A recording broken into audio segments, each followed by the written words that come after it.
하나님 말씀은 에베소서 6장 17절 말씀입니다. 에베소서 6장 17절입니다.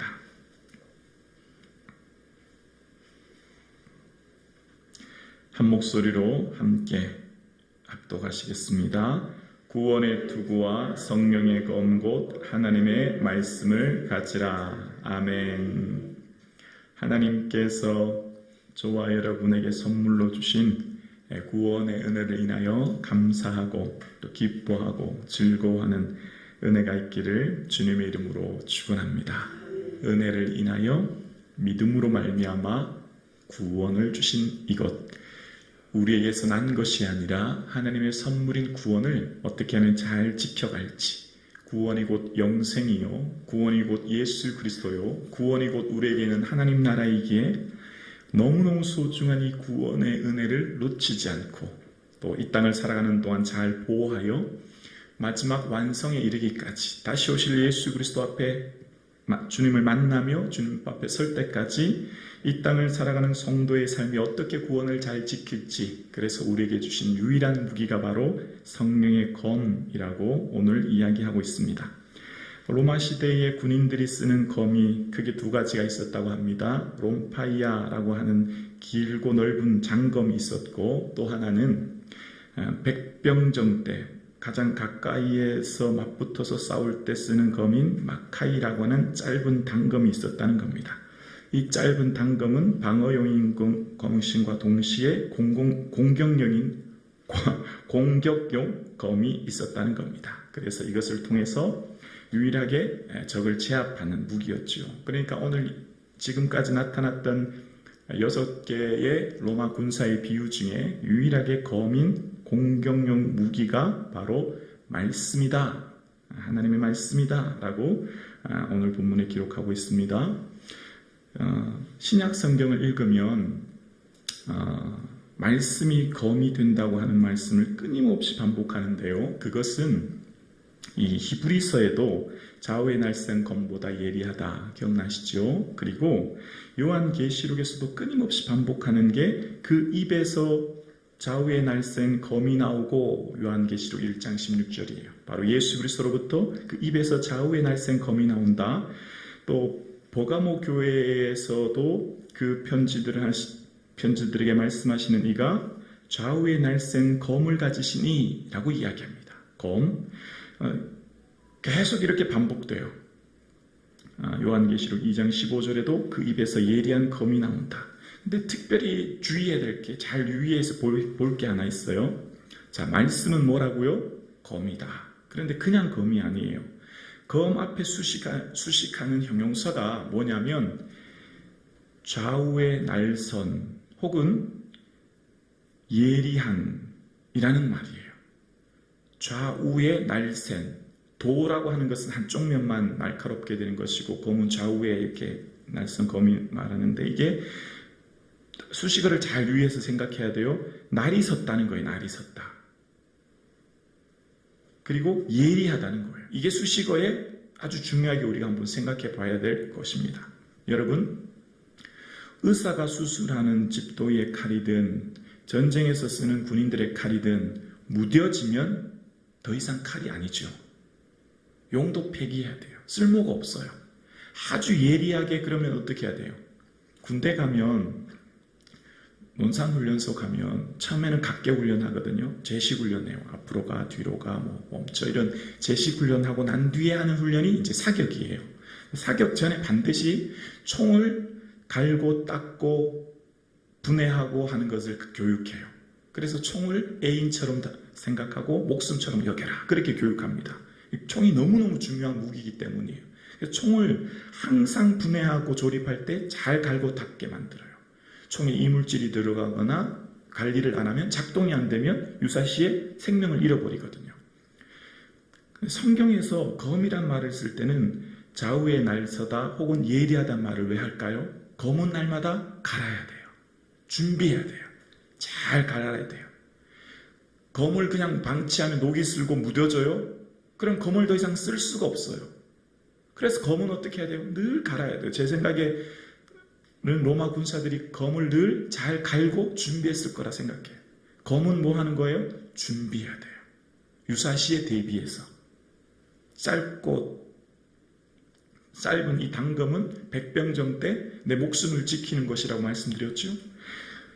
여러분, 검을 잘 간다는 건 뭘까요? 말씀을 깊고 넓게 연구하고 묵상하고 늘 항상 주야로 생각하는 것. 베레아 성도들이 말씀을 날마다 상고했듯이 우리는 날마다 말씀이 그러한가를 깊이 묵상하고 생각하고 연구하고, 그래서 말씀에 대한 깊이가 있기를 주의 이름으로 축원합니다. 만약 말씀을 추상적이고 모호하게 알면 우리가 그래서 이단에 넘어가게 되는 거죠. 그래서 말씀에 대한 명확한 이해와 깊이가 있어야 되는데, 특별히 우리들의 삶 가운데 사단은 늘 항상 생각을 공격한다고 말씀드렸죠. 야, 너 봐라, 너 인생에 그렇게 고난이 오고 어려움이 오는데 너 그렇고도 하나님 사랑하는 자녀인 줄 아느냐? 아니야. 너 버림받은 자야.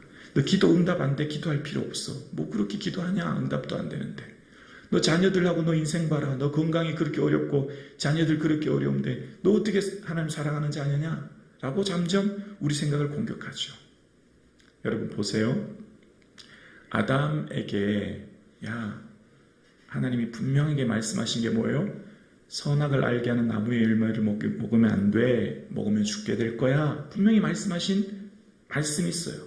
그런데 뱀은요, 그거 먹어도 돼. 결코 죽지 않아. 완전 반대되는 말을 하죠. 그러면 그 말 들었을 때 하와가 어떻게 해야 돼요? 하나님 말씀하셨어. 결코 먹으면 죽게 된다고 말씀하셨어. 그렇게 말씀으로 딱 막아야 되고 말씀 가지고 방어해야 되는데, 죽을까 하노라 하셨다. 죽을까 하노라 하셨다 한 적 없어요. 죽는다고 하셨지. 그런데 두 번째 아담인 예수 그리스도께서 사단이 시험할 때, 너 그렇게 줄이고 배고프냐? 하나님의 아들 맞아? 맞으면 증명 좀 해봐. 돌이 떡이 되게 해봐. 그럴 때 예수님은 정말 그런가? 라고 한 게 아니라 기록되었으되 주너의 하나님 시험하지 말라. 사람이 떡으로만 사는 것이 아니라 하나님 입에서 나오는 모든 말씀으로 산다. 그게 뭐죠? 신명기의 말씀이에요. 말씀 가지고 지키는 거죠. 아니야. 하나님 기록하였어. 말씀하셨어. 라고 지켜내는 거죠. 말씀은 우리를 보호하는 거예요. 말씀 우리 생각을 지키는 거예요. 뭐 그렇게 기도하는데 기도 지금 응답된 게 뭐 있냐? 한번 생각해봐라. 우리를 유혹해요. 너 정말 하나님 사랑하는 자 맞냐? 그럼 하나님이 너에게 왜 그렇게 고난 주냐? 우리를 유혹해요. 넘어뜨리게 하죠. 그럴 때 우리가 뭘로 지켜요? 말씀으로요. 그래서 오늘 본문에 무슨 검이라고 했죠? 성령의 검이에요. 우리의 대상은 사단이기 때문에 보여지거나 만져지는 대상이 결코 아니거든요. 어둠의 세상의 주관자거든요. 근데 성령의 검이래요. 왜 성령의 검일까요?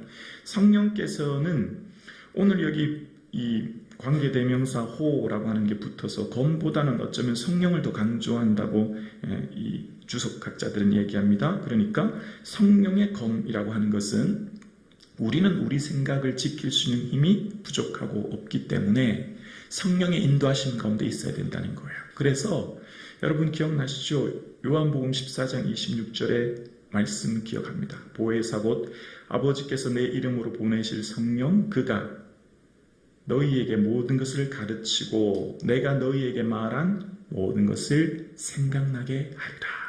성령님이 우리에게 임재하시고 충만하게 되어지면 예수 그리스도께서 말씀하신 그 생각을 가르치시고 뿐만 아니라 생각나게 하신대요.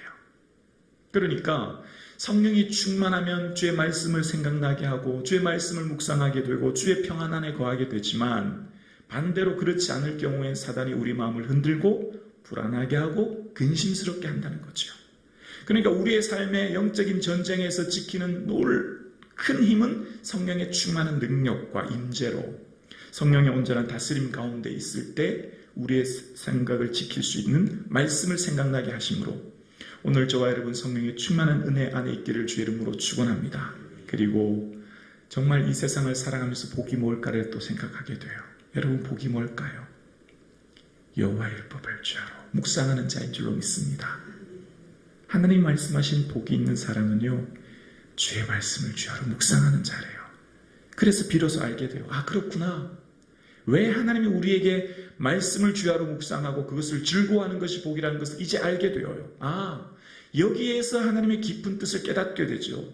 여호와의 말씀을 주야로 묵상함으로 주시는 평강의 은혜가 우리 생각을 지키고, 생각을 지키니 입술을 지키고, 입술을 지키니 인생을 지키게 되는 거죠. 결국 우리 인생을 지키는 것은, 참된 행복은 우리 생각을 지키는 것인데, 그것이 바로 말씀을 주야로 즐거워하고 묵상하는 것. 오늘 사랑하는 성도님, 하나님 말씀을 주야로 묵상할 수 있는 은혜가 있기를 주의 이름으로 축원합니다. 두려워하지 말라. 내가 너와 함께함이니라. 놀라지 말라. 나는 내 하나님이 됨이니라. 내가 너를 굳세게 하리라. 너를 도와주리라. 참으로 나의 의로운 오른손으로 너를 붙들리라. 할렐루야. 말씀을 생각하세요.